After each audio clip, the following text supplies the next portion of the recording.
شروع اللہ کے پاک نام سے جو بڑا مہربان اور نہایت رحم کرنے والا ہے۔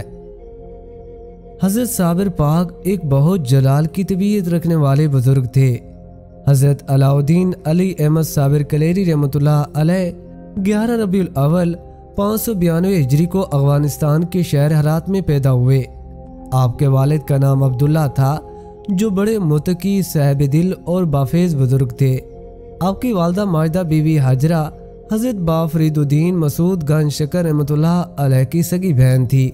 آپ کے والد کے انتقال کے بعد آپ کی والدہ آپ کو لے کر ہرات سے اجودن یعنی پاک پتن میں حضرت با فرید الدین مسعود گنج شکر رحمۃ اللہ علیہ کی خدمت میں حاضر ہوئیں اور حضرت علاؤدین علی احمد صابر کلیری رحمۃ اللہ علیہ کو با فرید کے سپرد کرتے ہوئے فرمایا کہ اب اس بچے کی پرورش و تربیت آپ کریں۔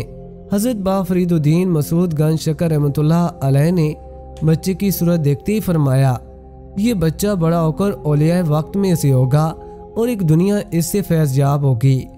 با فرید نے خود آپ کو تعلیم دینا شروع کی۔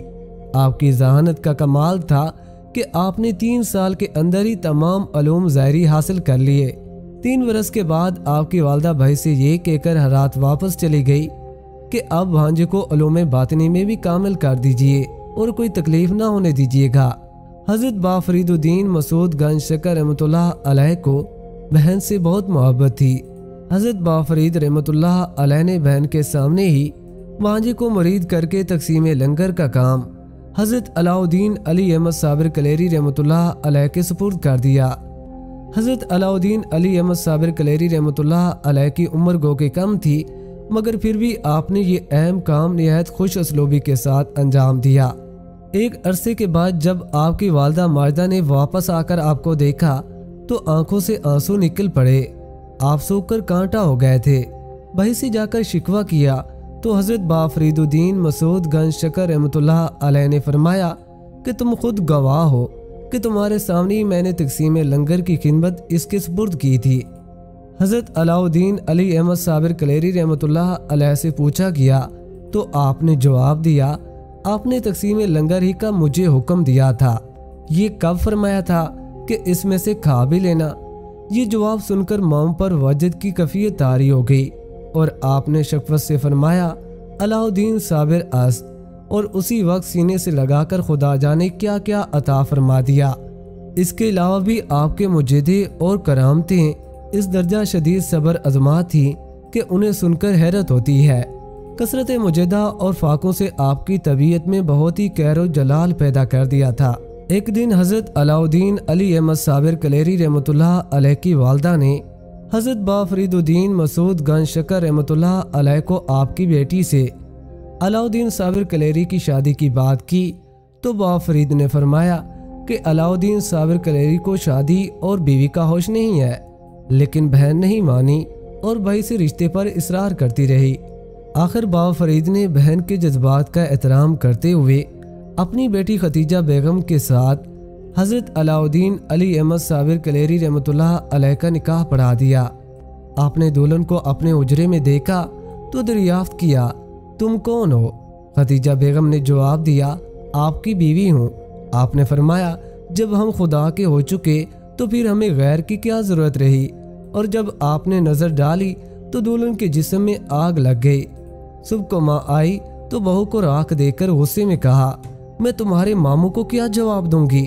انہیں بھی فوراً بخار آ گیا اور کچھ روز کے بعد وصال فرما گئی۔ اس کے بعد آپ جو حجرے میں داخل ہوئے تو پورے 9 سال اندر ہی رہے اور باہر نہ نکلے، نہ کچھ کھایا پیا۔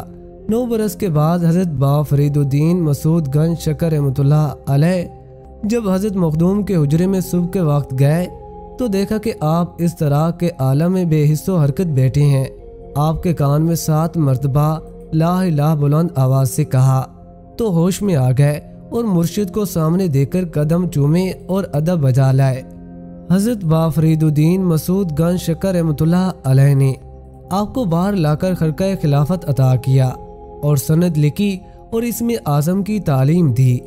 حضرت با فرید الدین مسعود گنج شکر رحمۃ اللہ علیہ نے آپ کو دہلی کے لیے متعین کیا اور فرمایا، پہلے ہانسی جا کر اپنے بھائی جمال سے اس پر مہر ثبت کرا لینا۔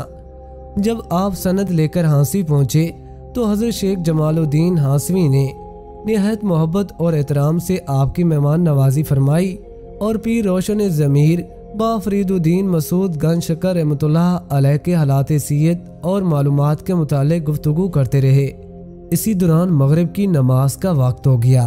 نماز سے فارغ ہونے کے بعد حضرت مخدوم صابر کلیری نے دہلی کی خلافت کے لیے حضرت با فرید الدین مسعود گنج شکر رحمۃ اللہ علیہ کی سنت خلافت حضرت جمال الدین ہانسوی کو پیش کی اور فرمایا کہ آپ اس پر مہر ثبت کر دیجئے۔ اسی وقت چراغ گل ہو گیا تو جمال الدین ہانسوی نے فرمایا بھائی چراغ گل ہو گیا ہے، صبح مہر ثبت کر دوں گا، لیکن آپ نے فرمایا نہیں، دوسرا چراغ منگوا کر اسی وقت مہر لگا دیجئے۔ جمال الدین ہانسوی نے دوسرا چراغ منگوایا۔ ابھی آپ مہر لگوانا ہی چاہتے تھے کہ دوسرا چراغ بھی گول ہو گیا، اب آپ صبح مہر لگوا لینا۔ اسی وقت حضرت علاء الدین صابر کلیری رحمۃ اللہ علیہ نے اپنی انگلی پر دم کیا تو انگلی روشن ہو گئی۔ آپ نے جمال الدین ہانسوی رحمۃ اللہ علیہ سے فرمایا اب آپ مہر ثبت کر دیجئے۔ حضرت جمال الدین ہانسوی نے یہ رنگ دیکھا تو حضرت علاء الدین صابر کلیری رحمۃ اللہ علیہ کی سند چاک کر دی اور فرمایا تمہارے دم مارنے کی تاب دہلی میں کہاں، تم تو ایک دم مارتے ہی دہلی کو جلا کر خاک کر دو گے۔ جواباً حضرت مخدوم علاء الدین صابر کلیری رحمۃ اللہ علیہ نے حالت جلال میں فرمایا کہ آپ نے میری سنت خلافت چاک کی ہے، میں نے آپ کا سلسلہ چاک کر دیا اور اجودن جا کر حضرت با فرید الدین مسعود گنج شکر رحمۃ اللہ علیہ کو ساری تفصیل گوش گزار کی۔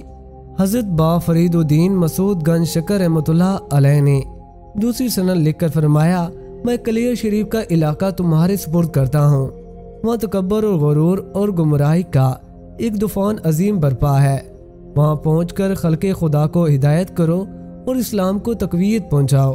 کلیر اس عہد میں عظیم الشان بارونق شہر تھا۔ امیر کلیر نے آپ کو شاہ ولی تسلیم کر لیا، مگر قاضی شہر نے ورگلایا کہ یہ جادوگر ہے۔ آپ رحمۃ اللہ علیہ نے سن کر فرمایا اس طرح آج رسول اللہ صلی اللہ علیہ وآلہ وسلم کی سنت اس فقیر آسی کے حق میں تازہ ہوئی ہے، یہ فرما کر وہاں سے واپس چلے گئے۔ آپ رحمۃ اللہ علیہ نے حضرت با فرید الدین مسعود گنج شکر رحمۃ اللہ علیہ کو خط ارسال کیا، یہاں تو میں اطمینان قلب نماز اول کے ثواب سے بھی محروم ہو گیا ہوں۔ حضرت با فرید الدین رحمۃ اللہ علیہ نے صبر کی تلقین فرمائی، لیکن علماء عمرہ کے غرور و تکبر کا وہیں ہار رہا۔ آپ نے مرشد حق کو خط بھیجا۔ حضرت با فرید رحمۃ اللہ علیہ نے آپ کو لکھا شیر کلیر تمہاری بکری ہے، تمہیں اختیار ہے خواہ اس کا دودھ پیو یا اس کا گوشت کھاؤ۔ یہ جواب پا کر آپ جمعے کے روز جامع مسجد گئے۔ عمرہ شہر نے آپ کو مسجد سے نکال دیا۔ آپ نے غضبناک ہو کر فرمایا ظالموں، تم اللہ کے گھر میں بھی امتیازات پیدا کرتے ہو اور یہاں بھی بندہ بن کر نہیں آتے، لیکن کسی نے پرواہ نہیں کی۔ آخر امام نے جب خطبہ ختم کیا تو آپ نے جلال میں آ کر مسجد کو مخاطب کیا اور فرمایا اب تو بھی سجدہ کر لے۔ یہ فرماتے ہی عظیم الشان مسجد فوراً ہی زمین بوس ہو گئی۔ اہل کلیر گھبرائے ہوئے آپ کے پاس آئے تو آپ نے فرمایا میں تو اللہ سے ویرانی کلیر کی دعا مانگ چکا ہوں، اب کچھ نہیں ہو سکتا۔ بہت سے افراد تو جامع مسجد میں دب کر ہلاک ہو گئے۔ اس کے بعد شہر میں طاعون پھیل گیا جس نے تمام شہر کو ویران کر دیا، ہزاروں مر گئے اور جو بچے وہ جنگلوں اور پہاڑوں پر بھاگ گئے۔ آپ نور العارفین حضرت با فرید الدین مسعود گنج شکر رحمۃ اللہ علیہ کے جانشین تھے اور صابری سلسلہ آپ ہی سے جاری ہے۔